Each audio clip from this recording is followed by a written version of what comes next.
Hello, everybody, and welcome to this week's edition of the Little Guys Home Technology live stream podcast, which is sponsored by AudioQuest, Integra, and Golden Ear. Three companies dedicated to high-performance audio and you getting the best sound possible. They're not the only three companies dedicated to that, but they are three of the best dedicated to that. I'm David. I'm Evie, and I would like to mention that, because not everybody knows this, Integra is the high end of Onkyo. Everybody knows Onkyo. Everybody knows Gibson guitars. Everybody knows Gibson is the guitars. big giant company that owns all of them. And now makes speakers. Right. So I mean, they're actually Onkyo was the number one speaker manufacturer in the world, volume wise, for a long time.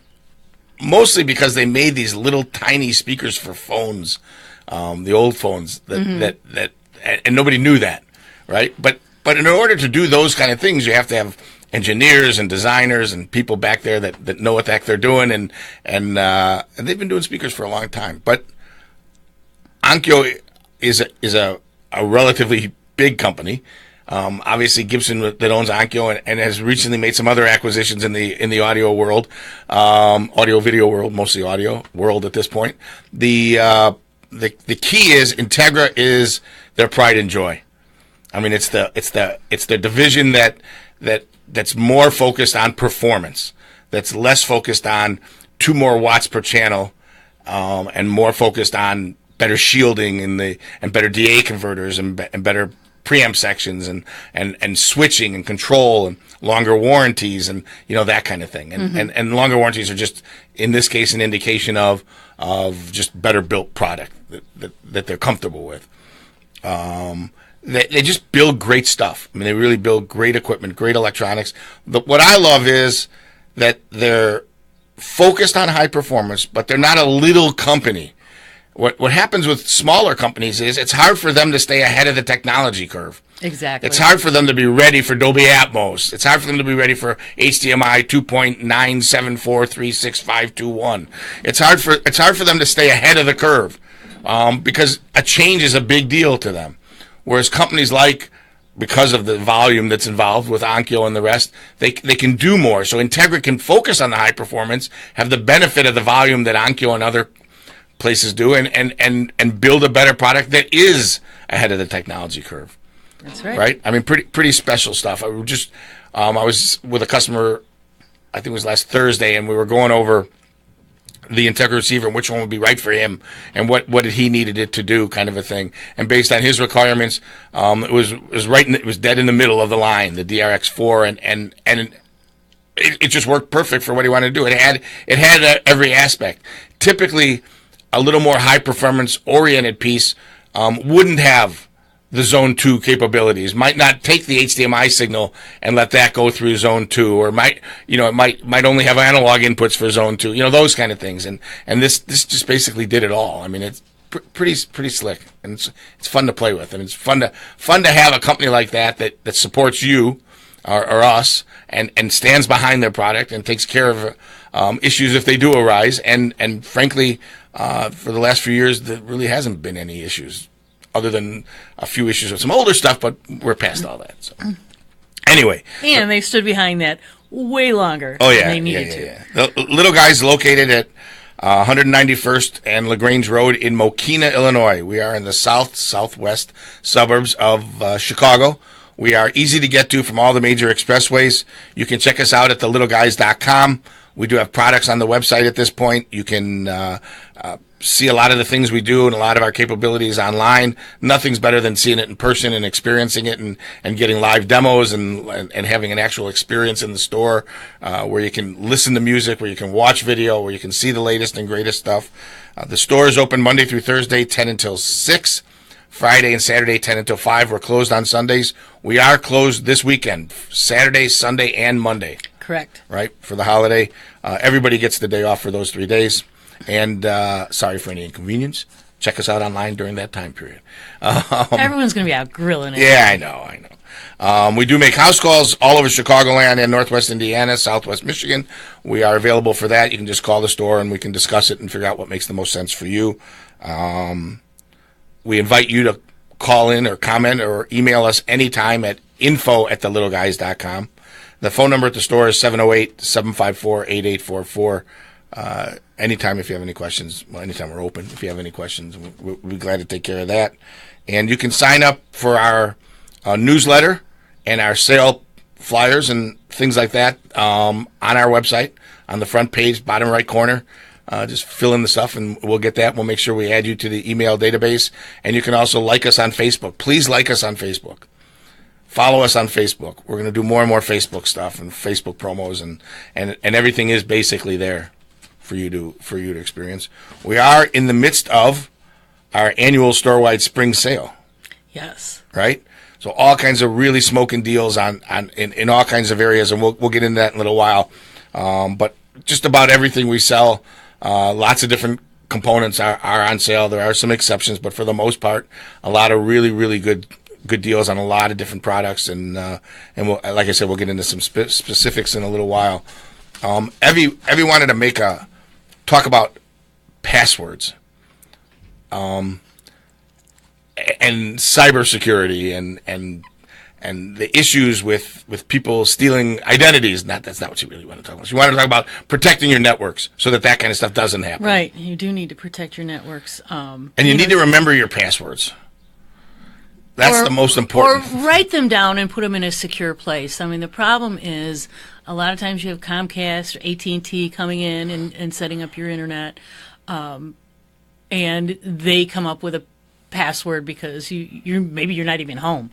So there's some random password and no one remembers it. Nobody knows where it is. And of course you can change it. Yes, that's fine. Absolutely, you should change it. And the more characters you put in, the more changes in it, the better.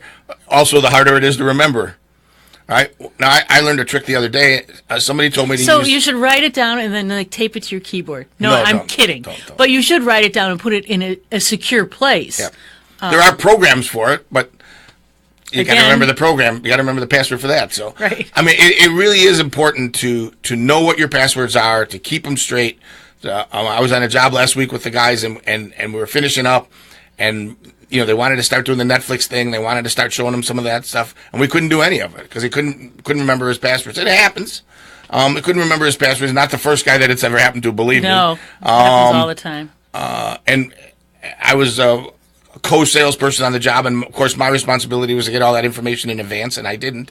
But yeah, it really is important. And the trick that I learned the other day was to use a foreign word, a word from another language, some not Russian. No Russian, some foreign word, whatever it is. Because nobody thinks of that when they're cracking trying to get into whatever it is, unless. It's just got to be a word, bonjour, or something that you're comfortable with and you can remember. It can't be like the French word for password. Right, that won't work.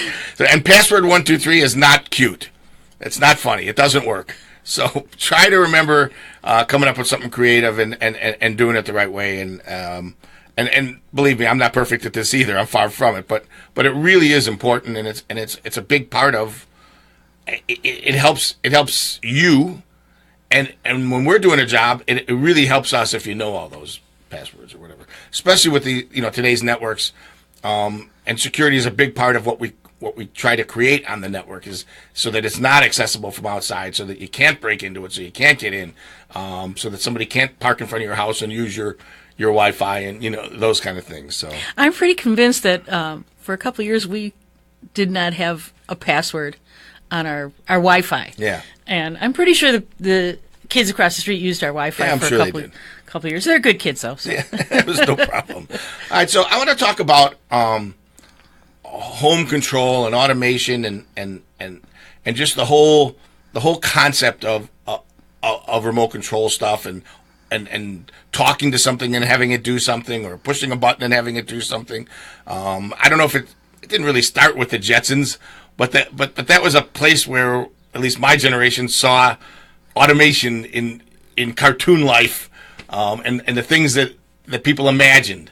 And I really think that this stuff comes from people's imagination. You imagine this way far out extreme concept. I will tell you that in 1974 or 75, I went to Macintosh in Binghamton, New York, and they showed us a computer automated system that had cassette tapes, because that's how you stored stuff then. It had cassette tapes, and all the cassette tapes were stored on the back of a giant speaker, and that's where the tapes were, and the computer was built in, and these tapes did different things in your house.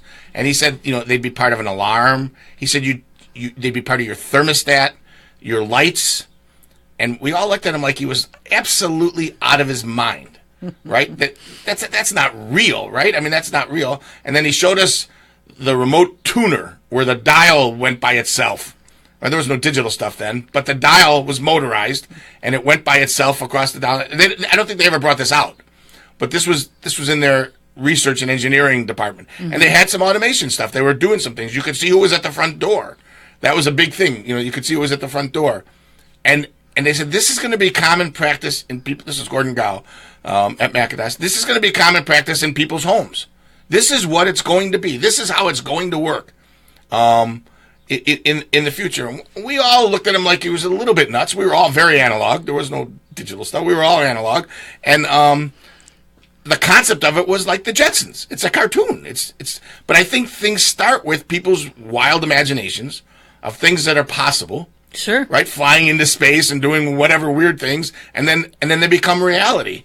Because brilliant minds across the world, and mostly in the U.S., brilliant minds across the world come up with these ideas and concepts and engineering marvels, and they combine somebody's unlimited funds with these things, and they create this stuff. It's unbelievable. I mean, it's amazing. And it's gotten to the point where it really is kind of every day in a lot of people's lives. Yes. I mean, you're carrying the most powerful computer that you could imagine in your pocket if you have gotten rid of your flip phone and you have a smartphone. It's unbelievable the things that it can do. It is a camera. It is a video camera. It is a music playing device. It is a phone. It's got all your apps on it. It's a GPS. It's everything. It's so much stuff. It's so cool. And these things can make your life easier. Yeah, once in a while they make it more complicated, but for the most part, they can make your life easier. And they're things that you can embrace. You can't expect perfection from them at this point. They're not perfect. No. Right? They lock up sometimes, or they, you hit a button and you expected a certain thing to happen and it doesn't necessarily happen. Or what typically happens, at least for my generation, is I hit a button, something doesn't happen within an eighth of a second, I hit another button. Or I hit two more buttons, right? Because I have no patience. Right, you just lock it right up. When computers started out, you used to ask it a question or do something with a computer, and you'd wait a minute for the answer. Yep. And you were totally satisfied with that. Now, if it's not instantaneous, it's like, what? This thing's broke. Why is the internet out? Call Comcast. No, call the little guys. It's their fault. No, right. That's right. Excuse me. It's just fun stuff, and we should embrace it.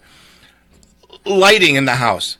Everybody has the same initial, not everybody. A lot of people have the same initial response. Well, I can get up and flick the light switch. Yeah, you absolutely can. But you can't do it from work if you left the lights on. And you can't do it while you're on vacation and change the lighting throughout the house so that it appears somebody's still there.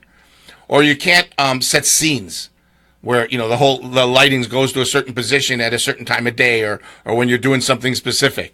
And you can't from your nightstand hit a button and have every light in the house go to the position that you wanted it to go to.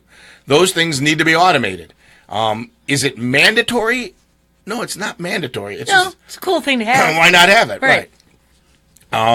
Distributing audio throughout the house is the same concept. Yes, you could put a table radio in each room or some kind of a Bluetooth streaming thing in each room. In each room you go into, you could go and lock onto it and change it, or you could have distributed audio throughout the house.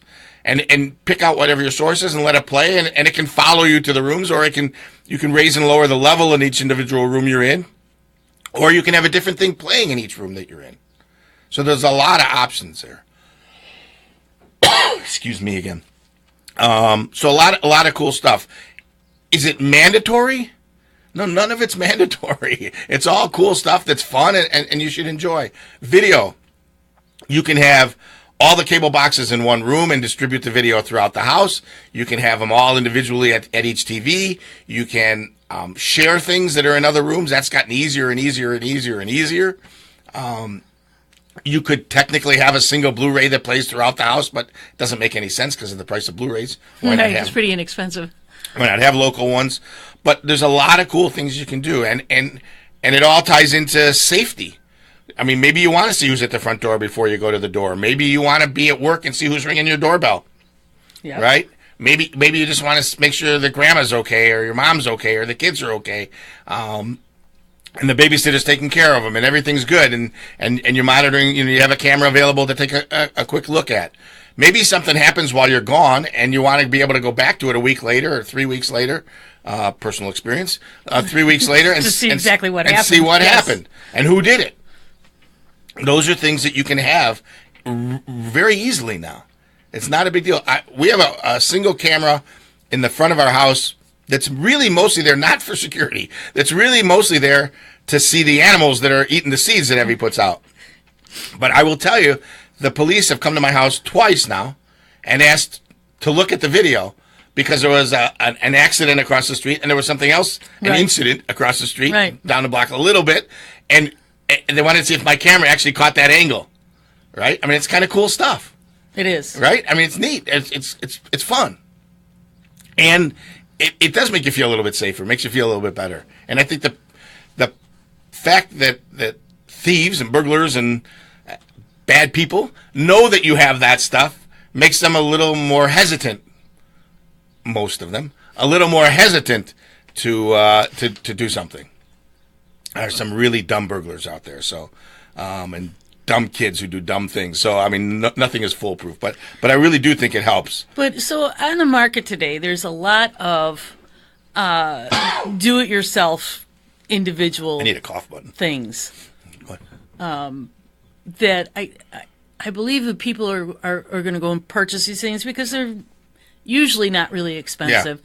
Yeah. And then they're going to be disappointed that they don't work properly or they don't work as expected, and then you're just going to blow off the whole automation thing, say, this stuff doesn't work anyway. The best example I can give you of that concept or that idea is we have people come in the store all the time telling us they tried this wireless access point, or they tried this router, or they tried this switch, or they tried these other things, and it didn't help, and it didn't work, or they put in this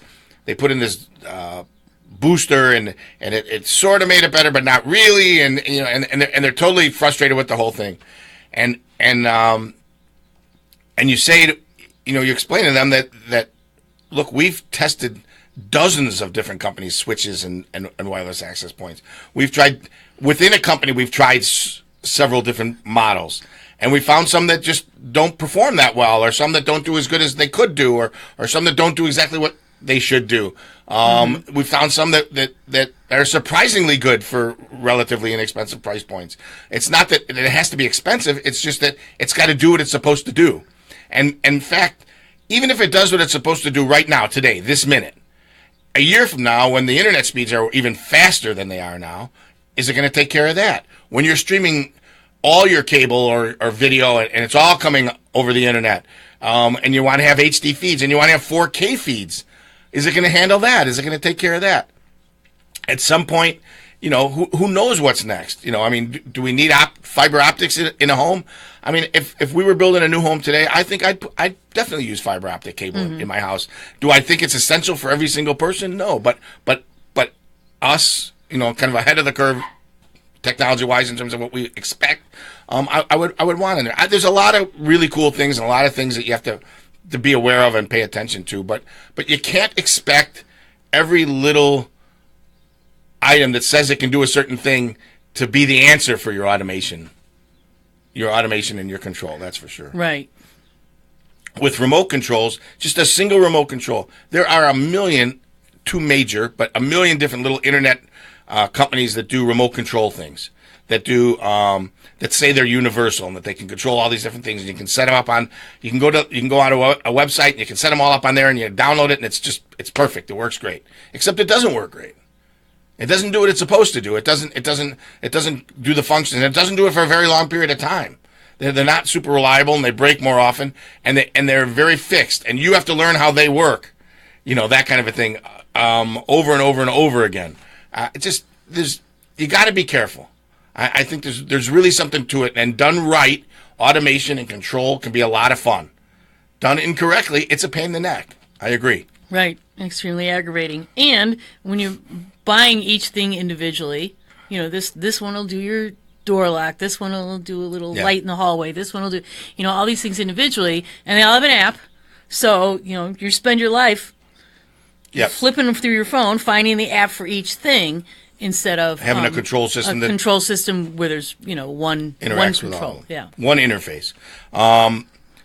I didn't mention HVAC, but obviously, being able to control the thermostats when you're out of town, being able to turn the air on when you're leaving the office or leaving work, being able to turn it off because you forgot to turn it off, not having to cool the house all day when nobody's in it, those kind of things. That's good stuff. Or, in Chicago, where it started Every out 15 minutes. 75, and the temperature drops to 30, maybe you can switch to heat from air conditioning while you're at the office so that you're not freezing when you get home. I will tell you that the key to all of this automation stuff and the control, the absolute essential element to all of it is the network. You have to have a robust network. You have to have the right components in your network that allow these things to function the way they're supposed to function. That Comcast one-piece modem, router, switch, wireless access point is not the answer. That's not a good solution. That's not a reliable. That's one of the saddest things is the outfit that brings internet to your house doesn't know how to distribute it. They have to do it at the lowest price possible, right? From their perspective, they have to do it at the lowest price possible. So, and does it work for the guy that has one computer? Yes, it probably works for him. Absolutely. But for people who have multiple devices in the house and multiple people with multiple devices and want the stuff to work fluidly throughout the home. Throughout the house, now, yes. could it still lock up? Does the modem lock up sometimes? Sure. Does a switch lock up sometimes? Absolutely. Computers can lock up. Especially with our electrical system, which is, not exactly stellar. Nothing's foolproof. Right. But for the most part, done correctly, you will have a lot less aggravation, a lot less hassle. And it's become a very simple thing, and you can experience it here in the store. You can sit down in a room and from a single handheld remote, not even using an app, not even using a touch panel or a smartphone or a tablet, you can literally from a handheld remote change the temperature, see the cameras, watch TiVo, watch Dish Network, watch a Blu-ray player. You can talk to Alexa and have her change some stuff. You can change radio stations. You can listen to a CD. You can do all that from a single little handheld remote that's very intuitive and simple to use. And you can experience it and get a concept of how does that work? What will I have to do? How do I integrate my life with this? Kind of a thing. So really cool, really cool concept. And it's set up throughout the store in a couple different places where you can really just experience it and get a feel for control done right. I basically is how I would call it. I love this stuff. I love the automation part, the control part. And, I especially love when it works fluidly and we have total control in the network and we can make it robust enough for people to be happy. Yeah, there's always a little thing that needs to be adjusted or changed. Sure. But so the nice thing about it is that you use it.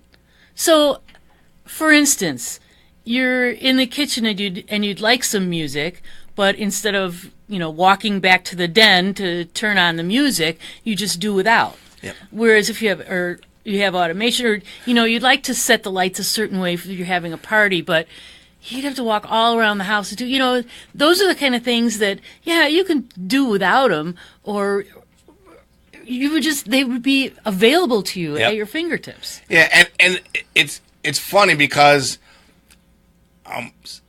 some people accept change better than others, right? Some people can go with the flow and accept change, and we updated a system for somebody not that long ago, and he said, "Man, this is so different. I think it's way harder to use." Well, when we put in the original one 12 years ago or 15 years ago, you told me how hard it was to use. But over time, you got used to it and you understood, how it worked and how to interface with it. And this new one is actually even easier and quicker and faster, and it does a lot more stuff. And 6 months from now, you'll be telling me how easy it is to use. But you're right. Anything new, any change, is tough for people. Yeah. Well, there's always a bit of a learning curve. Our generation, your kids, you hand them a computer and they'll just like go. Yeah. We were always afraid to touch the buttons because we thought we were going to break it or blow up the world or something. So we were always hesitant. Or spend the rest of the day in our room, right? Right. So we were always hesitant to explore it. But the younger kids who have it right from the start, they don't care. They're just going to go in. I've often said they're just going to go in and blow up the world. If you're stuck, just knock on the next door neighbor's door and see if they've got a 12-year-old. If there's a 12-year-old or 13-year-old kid living next door, regardless of whether they're girl or boy, it doesn't make any difference. They're totally comfortable with this stuff. Yes. They get it. They understand. Say hello to Janet Dahl. Janet, hi. Thanks for watching, listening. All right. A couple things real quick things I just wanted to go over. One, cartridges and needles for turntables. We stock cartridges and with styluses in them, obviously, with needles in them.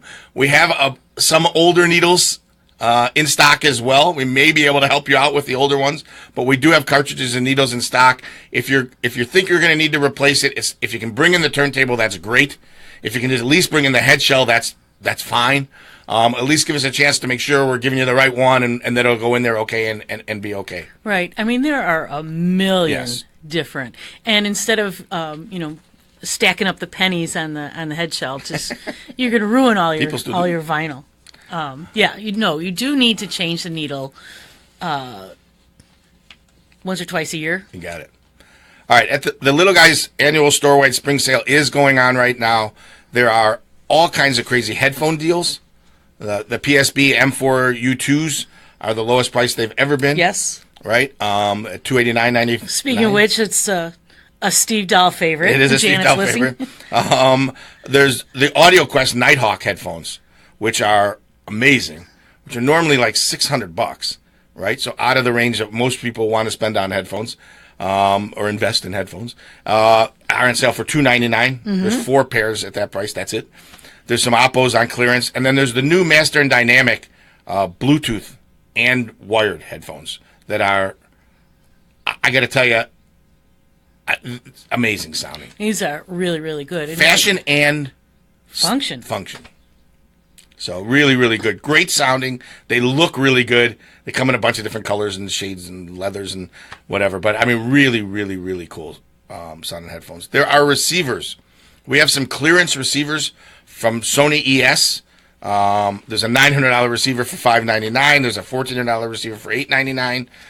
There are some Integra B-stock pieces. There's a couple left. There's not a lot left. We had a bunch. There's still a few left to choose from. They were originally anywhere from $700 to $1,200, and they're on sale between $299 and $499. 2-year warranty, parts and labor. Very well engineered and designed receivers from Integra. They are refurbished or B-stock, but they come with a 2-year factory warranty. So any issues, any problems, you bring them right to us. We take care of it. And then there's some Bluetooth speaker specials from Peachtree. Yep. And Blue Sound, we still have that, or do we sell that? We have a Blue Sound streaming box. It was version 1. Version 1. It's last year's model. Actually, I think the version 1 looked cooler. Actually, we're using a version 1 at our house on one of our systems. So it was a $500 streaming music box that hooks up to your system, and it's on sale for $249. There are some outdoor speakers from Origin that are unbelievable. I mean, seriously, landscape style speakers that sound so good. It's like hi-fi for the outdoors with a built-in woofer that gets built into the ground that you actually bury, and with the exception of the little part that sticks out on the top, and 4 speakers. It normally retails for about $1,700, and it is marked way down. I'm not allowed to say the price because we're not allowed to discount it. So I'm telling you, we are taking care of it, but officially they retail for $1,700. But it is really marked down at special pricing right now. We have some Klipsch. There's Klipsch outdoor rock style speakers, other Klipsch outdoor speakers, and there are other Origin speakers, the type that you would put on the house or on the Yep. side of the deck or whatever. But yeah, lots of different Lots of outdoor speaker choices, lots of options. And you know that you can get something as simple as a little power node, which is a streaming music box with an amplifier built in, hook up a couple of outdoor speakers to it, and then from your phone or tablet have access to streaming music, to Tidal and all the other, almost all the other streaming music that's out there. You can Bluetooth to it from your phone. So if you have something on your phone that you want it to play, it can see your music files that are on your network. I mean, there's a lot of really simple ways. It doesn't have to be extremely elaborate. We like them when they're elaborate, but it doesn't have to be that way. There are a lot of simple options for great outdoor sound. I mean, amazing outdoor sound and outdoor television viewing. Yeah. Right? I mean, there's today's Sunbright TVs for the outdoors come in different styles based on whether it's in an enclosed or at least a roof over area, whether it's a direct sunlight spot or whether it's in a year-round outdoor thing. A lot of really good options. There's some furniture deals. Yes. Something that didn't make it into the flyer because it happened like in the middle of the sale. Salamander AV Basics seating. So it's black only, motorized leather. We have it set up in the big theater room. Extremely comfortable. Really, really well built. 30% off. Yeah, it's huge savings. It puts it at the price of the more entry level basic theater seating or whatever. It's really, really all different great configurations. You should really come in and check it out because this is sort of expensive furniture that is no longer expensive with this deal, and the deal doesn't last forever. But turntables from Project and Thorns are on sale. Furniture from, you mentioned Project. Sorry. Thank you. Project One, Project. And then BDI or Salamander furniture. Correct. A little bit of Sanus. Is on sale, the credenzas and the seating, like you said. And and there's a couple of clearance pieces throughout the store that are especially marked down. If you're looking for a Bluetooth speaker, along the better ones, there's something called a Deep Blue from Peachtree. This has the best bass in any Bluetooth speaker you've ever seen, ever heard. It is deep, rich, full bass with extreme fidelity and clarity and accuracy on the high end. Sure, because the Peachtree Audio guys are nuts about performance, right? This thing was originally $500, and it's now down to $349. There you go. So that's a very good deal. You can check our website for other promos and other deals. You can just come into the store and we'll find you whatever it is you're looking for, and we'll make it happen for you. We don't have any kitties. No kitties. Whatever you're pets. looking for. I mean, I do want to remind everybody we are closed this Saturday, Sunday, and Monday for the holiday. We hope everybody enjoys their holiday, has a good time. We hope the weather's nice. We hope the weather's nice, which it never is, but we hope the weather's nice. If it's not, wait 5 minutes; it'll change. And we want to thank everybody for tuning in to the Little Guys podcast. Again, remind everybody you can email us anytime, info@thelittleguys.com. I urge you to like us on Facebook and to sign up for our newsletters and sale flyers on the website. Check out the website. There's all the products are listed, and you can check all that stuff out there as well. So I think that's it. Okay. All right. We're done. No podcast. No next week? podcast next week. No podcast we'll next week. We'll be in the woods of Wisconsin. There you go. And but we will be back 2 weeks from today. Correct. All right. Thanks everybody. Thanks for tuning in. Thanks for listening. We are out of here. Bye-bye.